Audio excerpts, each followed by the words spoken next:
नमो ब्राह्मण देवाय गो ब्राह्मण हिताय च जगत्तिताय कृष्णाय गोविंदाय नमो नमः।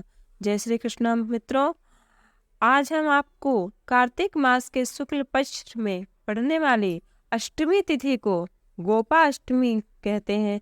आज हम आपको इसका महत्व एवं इसकी पूजन विधि बताएंगे। इस वर्ष गोपाष्टमी 20 नवंबर को है। इस दिन सर्वप्रथम भगवान श्री कृष्ण ने गाय को पहली बार चराने के लिए ले गए थे।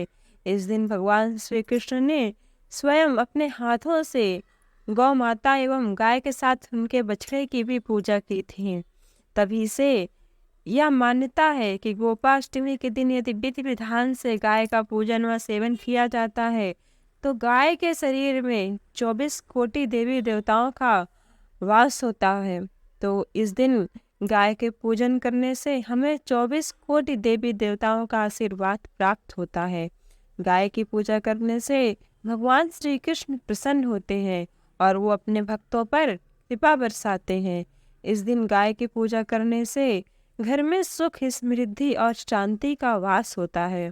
तो चलिए जानते हैं गोपाष्टमी की पूजा विधि और महत्व के बारे में। मित्रों, अगर आपको ये वीडियो अच्छा लगे तो वीडियो को लाइक ज़रूर करिए और अभी तक आपने मेरे चैनल को सब्सक्राइब नहीं किया तो सब्सक्राइब करिए, क्योंकि मैं आपके लिए ऐसे वीडियो लाते रहती हूँ। चैनल को सब्सक्राइब करने के बाद बेल आइकॉन दबाना ना भूलें। सबसे पहले गोपाष्टमी को सुबह ब्रह्म मुहूर्त में उठिए। सुबह उठकर स्नान आदि से निवृत्त हो भगवान श्री कृष्ण को स्नान करा के भगवान श्री कृष्ण का पूजन करके उनके समक्ष दीप जलाएं। उसके बाद अगर आपके घर में गाय है तो गाय को नहलाएं और उसके बछड़े को नहलाकर सुंदर घुंघरू पहनाएं। गाय को फूलों की माला एवं गाय के सींग में चुनरी बांधें और अब गाय की पूजन करके गाय को हरा चारा खिलाएं।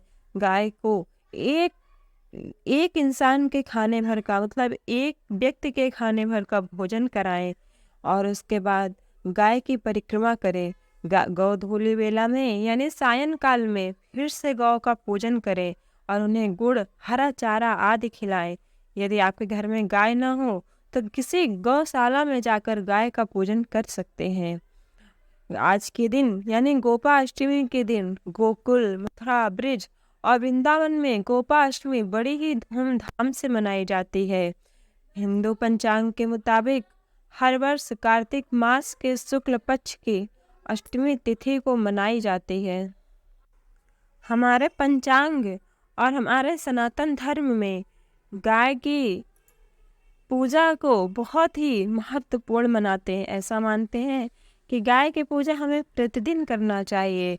गौ माता की पूजा करने से भगवान श्री कृष्ण अपने भक्तों को इच्छित फल प्रदान करते हैं। और इस दिन गोपाष्टमी के दिन हो सके तो आप व्रत करें और ना हो सके तो सिर्फ गाय को एक भोजन कराइए और हरा चारा, गुड़ इत्यादि खिलाकर गौ माता की यह कथा, परम पवित्र कथा सुनिए। इस कथा को सुनने मात्र से भगवान श्री कृष्ण परम प्रसन्न होते हैं।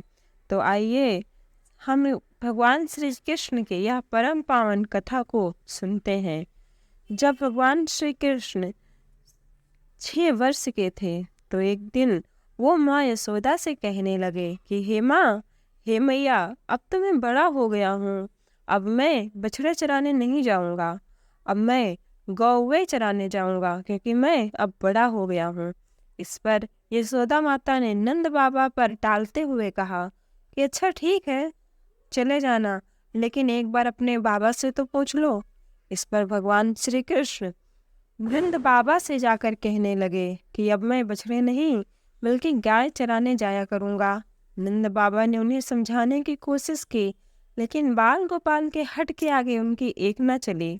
फिर नंद बाबा ने कृष्ण से कहा कि ठीक है, तो पहले जाकर पंडित जी को बुला लाओ ताकि उनसे गौचारण के लिए शुभ मुहूर्त का पता लगाया जा सके।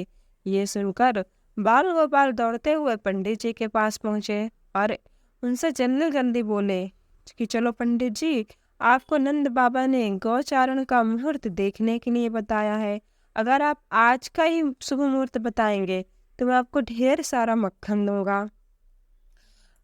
पंडित जी भला पंडित जी भला छोटे से गोपाल की बात कैसे नहीं मानते।